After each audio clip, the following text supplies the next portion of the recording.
महाराष्ट्रातल्या इतर राज्यांप्रमाणे जळगाव जिल्ह्यासाठी सप्टेंबर महिना हा देखील नुकसानीचा ठरला। नेमकं या महिन्यामध्ये जळगाव जिल्ह्यातल्या अनेक तालुक्यांमध्ये अतिवृष्टी झाली आणि मोठं नुकसान झालं। काही ठिकाणी पुराचं पाणी शेतांमध्ये तसेच घरांमध्ये शिरल्यावर देखील नुकसान झालेलं आहे। नेमकी नुकसानाची आकडेवारी काय आहे, स्थिती काय आहे आणि मदतीसंदर्भात शासनाचे नेमक्या काय गाईडलाईन्स, काय सूचना आहेत, या संदर्भात बोलण्यासाठी आपल्यासोबत जळगावचे जिल्हाधिकारी आयुष प्रसाद सर आहेत। काय सांगणार सर, सप्टेंबर महिन्यामध्ये मोठ्या प्रमाणावर जळगाव जिल्ह्यात नुकसान झालं आहे। नेमकी कोणते तालुका, किती गावं, शेतकऱ्यांची संख्या किती आणि कशा पद्धतीचं नुकसान झालेलं आहे? जळगाव जिल्ह्यामध्ये आपले 9 तालुक्यामध्ये नुकसान झालेलं आहे। सप्टेंबरचे 2 टप्प्यामध्ये नुकसान आहे आणि अगर आपण 6 प्रकारचे नुकसान आहे। त्याच्यामध्ये पीक नुकसानचा अगर आपण विचार केला तो जवळपास 1 लाख हेक्टर एवढी जमीनचे नुकसान या ठिकाणी पीक नुकसान झालेलं आहे। आणि 6 प्रकारचे नुकसानमध्ये काही ठिकाणी जमीन खरडून गेलेली आहे, काही ठिकाणी गाळ म्हणजे जमीनवर आलेलं आहे, काही ठिकाणी पाणी साठलेलं आहे, वादळवाड्याचे नुकसान आहे, काही घरांमध्ये दुकानामध्ये पाणी आलेलं आहे आणि काही जो इन्फ्रास्ट्रक्चर आहे जसे ब्रिज आहे या रस्त्याच्या कडे आहे त्या ठिकाणी ते वाहून गेलेलं आहे। असं 6 प्रकारचे नुकसान जळगाव जिल्ह्यामध्ये आपल्याला दिसून आलं आणि प्रत्येक प्रकारचे नुकसानचे पंचनामेची प्रक्रिया आपल्याकडे सुरू आहे। त्याच्यामध्ये घरांच्या, जनावरांची मृत्यू इत्यादींच्या पंचनामे आतापर्यंत पूर्ण झालेले आहे आणि पीक नुकसानचे पंचनामे जो आहे ते आतापर्यंत 70% पूर्ण आहे। उर्वरित 30% पंचनामे जो आता शिल्लक आहे ते आता पुढच्या 2 दिवसामध्ये पूर्ण करण्याचा आपला पूर्ण प्रयत्न आहे। सर, यामध्ये काही जीवितहानीसुद्धा झालेली आहे, त्याची नेमकी संख्या किती आहे आणि त्याला मदतीसंदर्भात काय नेमक्या आपल्या सूचना किंवा काय मदत झालेली आहे?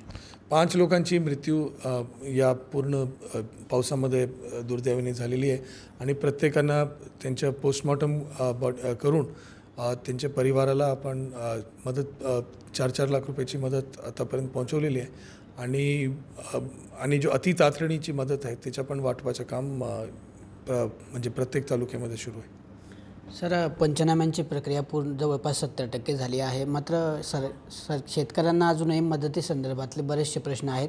तर नेमकं या नुकसानाची मदतीसंदर्भात शासनाकडून आपल्याला काय निर्देश किंवा गाईडलाईन्स आहेत? आपल्याला माहिती आहे की सन्माननीय मुख्यमंत्री महोदय जळगावला आले होते आणि त्यांनी 37 शेतकऱ्यांशी संपर्क साधला, त्यांच्याशी संवाद साधला आणि याच्यामध्ये आदरणीय मुख्यमंत्री महोदयांनी आणि शासनाने जो आपल्याला निर्देश दिलेला आहे की म्हणजे नुकसान झालेलं आहे, म्हणजे पंचनामा नुकसानप्रमाणे करण्यात यावा आणि त्या अनुषंगाने आपण प्रत्येक ठिकाणी आपण पंचनामे करतो आहे, व्यवस्थितपणे करतो आहे आणि कंटिन्युअस म्हणजे आपली प्राथमिक अहवाल शासन दरबारी गेलेली आहे आणि मागचे जो सगळे होते म्हणजे या मध्य सप्टेंबरच्या पावसामध्ये झालेले नुकसानपर्यंत त्याच्या आधीचे जो काही नुकसान भरपाई आहे ते सगळे शासनाकडून निधी पण प्राप्त झालेले आणि त्याच्या वाटपाचं काम मोठ्या प्रमाणात सुरू आहे आणि ते पण बऱ्यापैकी पूर्ण पण झालेलं आहे। तर अशा पद्धतीने जळगाव जिल्ह्यात जवळपास सप्टेंबर महिन्याचा जर विचार केला तर या एकाच महिन्यामध्ये 1 लाखांपेक्षा जास्त हेक्टरावर पिकांचं मोठ्या प्रमाणात नुकसान झालेलं आहे, घरांची पडझड झालेली आहे, तर 5 जणांचा मृत्यू झालेला आहे।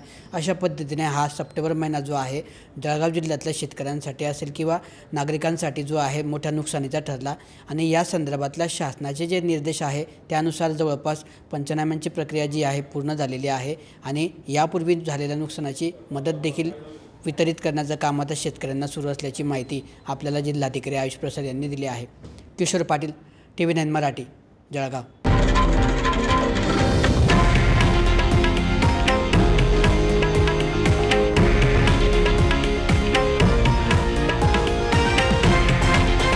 हे आहे देशातील नंबर 1 न्यूज नेटवर्क आणि आपण पाहत आहात TV9 मराठी, एकमेव।